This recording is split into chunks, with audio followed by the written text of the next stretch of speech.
Okie dokie, I've been back here a couple weeks now, so I guess maybe it's time for From Tom's Desk back in Isan. Came into Thailand on an Emirates flight, uh, a 777-300 that can carry 550 some people. And there are all 42 of us on board, so I got a good night's sleep. And from what I gather, most of the flights coming into Thailand are running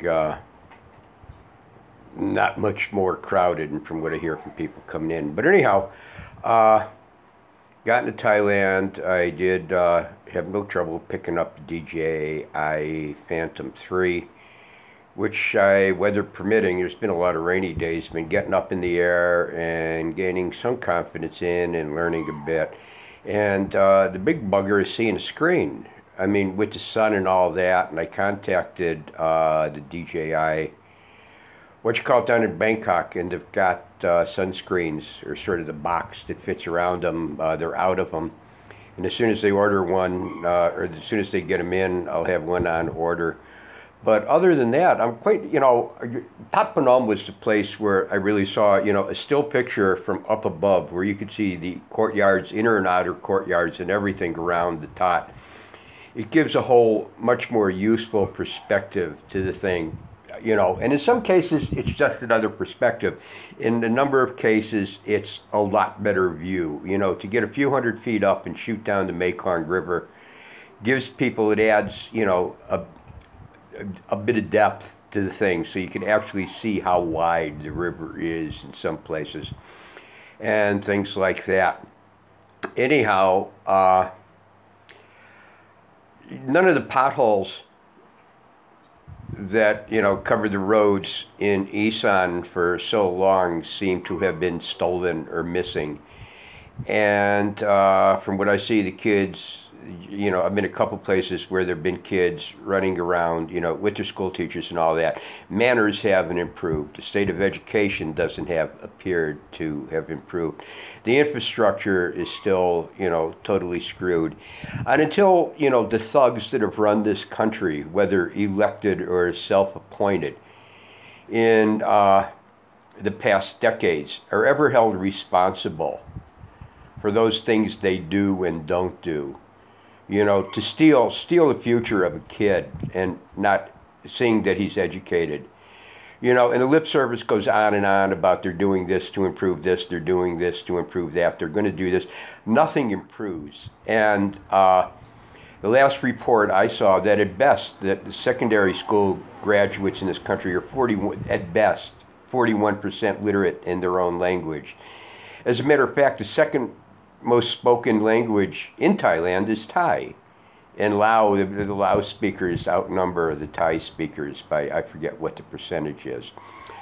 Government officials are rude, obnoxious, and pretty much, yes, there are. And over my time here, there were times that Thai government officials were very helpful, very kind, and one thing and another. But in general, they are rude, obnoxious, and arrogant.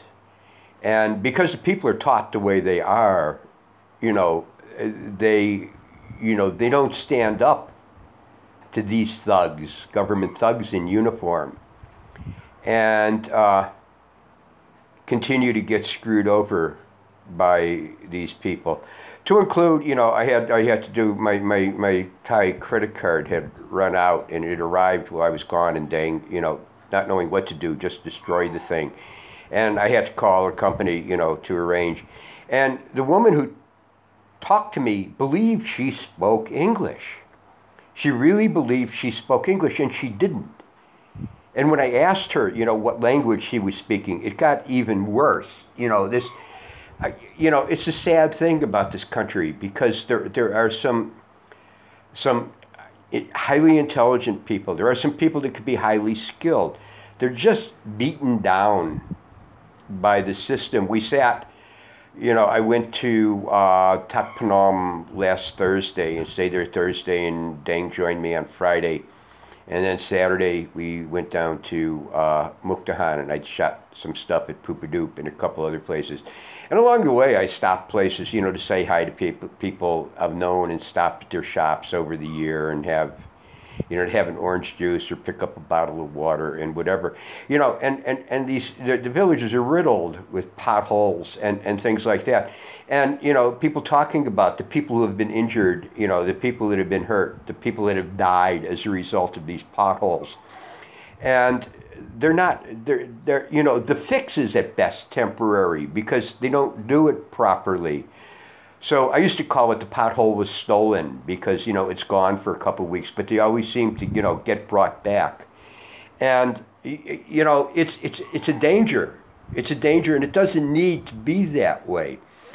Something as simple when the rains come and, visibility is limited. It doesn't cost anything to enforce a law, enact and enforce a law that people have to have their headlamps on. As a matter of fact, there's nothing wrong, and there is no cost to having a law that when people are driving any time of day or night, they have their headlamps on. It would save lives in this country. But the government seems to have no interest in enacting a law that would save lives and make things better. The local TAOs and PAOs, they get all this money for fixing the roads, and the money goes into pockets, not into potholes. And it's absolutely ridiculous. And until something's done, until the people of this country decide that they've, sort of had enough, and, something has to be done about it, not, learning the 12 creeds of obedience in schools and repeating it every day. I learned in the military that, there is authority, but, you have to have responsibility comes with authority. We're here in Thailand, the thing that comes with authority is power and more power. But people take no responsibility for their actions and their inactions. And until there's a government here that is forced to see reality, not Thai reality, but real reality. Things are going to go on. Yeah, I love it here. Basically, wherever I am, I'm satisfied. If I have to be back in the States, I'm not going to make a problem for myself being back in the States. If I'm here, I see no need to torture myself. But it's sad to see people, just abused by thugs in uniform, whether they're the thugs in the Bhikkhu Sangha who keep demanding more and more money from people, to, the thugs in government offices. Is something someday, hopefully, will, be better for the people here who deserve better than the government that rules them. And, the number of websites here. I use a VPN, but if I don't, plug in my VPN, there's a lot of websites I can't see. There's a lot of news I can't get. So, yeah, I'm glad I'm back. It's nice being back. I hope to show people, new views of those things that are here. But